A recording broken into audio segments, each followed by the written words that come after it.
আমি সমাজ baking and cooking থেকে বলছি। আজ আপনাদের সাথে শেয়ার করছি একটা সবজির ডালের রেসিপি। চলুন তাহলে দেখতে থাকি কি দিয়ে বানালাম। দুমুঠ মুসুরি ডাল ভালো করে ধুয়ে হাফ এন আওয়ার মতো ভিজিয়ে রেখেছিলাম। ডাল সবসময় সেদ্ধ করার আগে যদি একটুখানি ভিজিয়ে রাখা হয় ডাল সেদ্ধটা ভালো হয়। জল গরম হয়েছে, ডালটা দিয়ে দিচ্ছি। জলটা গরম করে নিয়ে তারপরে ডালটা দিতে হয়, তাহলে ডাল সেদ্ধটা ভালো হয়। উপরের ফেনাটাকে তুলে নিচ্ছি, তুলে ফেলে দিচ্ছি। 1 চামচ নুন দিয়ে দিলাম। এবার ডালটা সেদ্ধ হওয়া অবধি অপেক্ষা করব। এখানে 3টে পটল নিয়েছি, একটা পটলকে 4 টুকরো করেছি। 2টো সজনা ডাঁটা নিয়েছি, খানিকটা কুমড়ো নিয়েছি, একটা কাঁকরোল নিয়েছি, পেঁপেটাকেও ডুমো করে কেটে নিয়েছি, একটা মিষ্টি আলু নিয়েছি আর খানিকটা বিনস নিয়েছি। আপনারা নিজেদের পছন্দ অনুযায়ী সবজি বা যা অ্যাভেলেবেল থাকবে আপনাদের কাছে সেই মতোই সবজি দেবেন। মিনিট 10 মতো ডালটা সেদ্ধ হলো। ডালটা দেখুন কি সুন্দর ফাটা ফাটা সেদ্ধ হয়ে গেছে।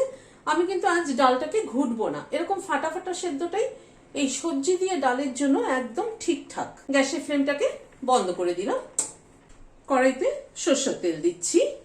তেলটা গরম হওয়ার পরে একটা শুকনো লঙ্কা দিলাম, একটা তেজপাতা ছিঁড়ে দিয়ে দিলাম, 1/2 চামচ 5 ফোড়ন দিলাম, একটা পেঁয়াজ লম্বা লম্বা করে কেটে নিয়েছি সেটা দিয়ে দিলাম।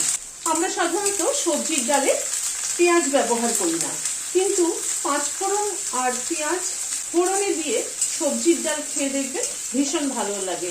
মুসুরির ডাল, সবজির ডাল বলতে সব ডাল না, কিন্তু মুসুরির ডাল এইভাবে খেয়ে দেখবেন ভীষণ ভালো লাগে। পেঁয়াজটাকে মিনিট খানেক একটু নাড়াচাড়া করে নিলাম। গ্যাসের ফ্লেমটাকে কমিয়ে দিচ্ছি, তারপরে সব সবজিগুলো দিয়ে দিচ্ছি। 1 চামচের একটু বেশি নুন দিয়ে দিলাম, হলুদ দিলাম পরিমাণ মতো।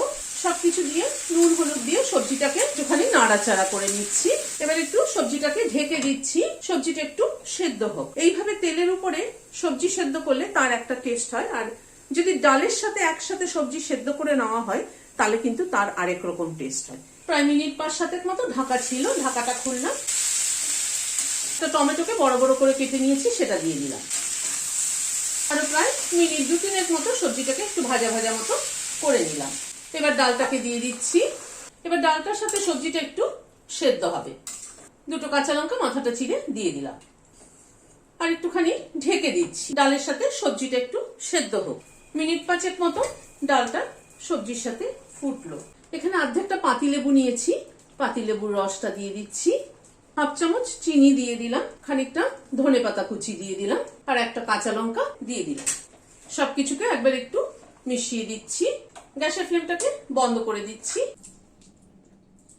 পেঁয়াজ ফোড়নে মানে 5 ফোড়ন আর পেঁয়াজ ফোড়ন দিয়ে সবজির ডাল কিন্তু দারুণ লাগে।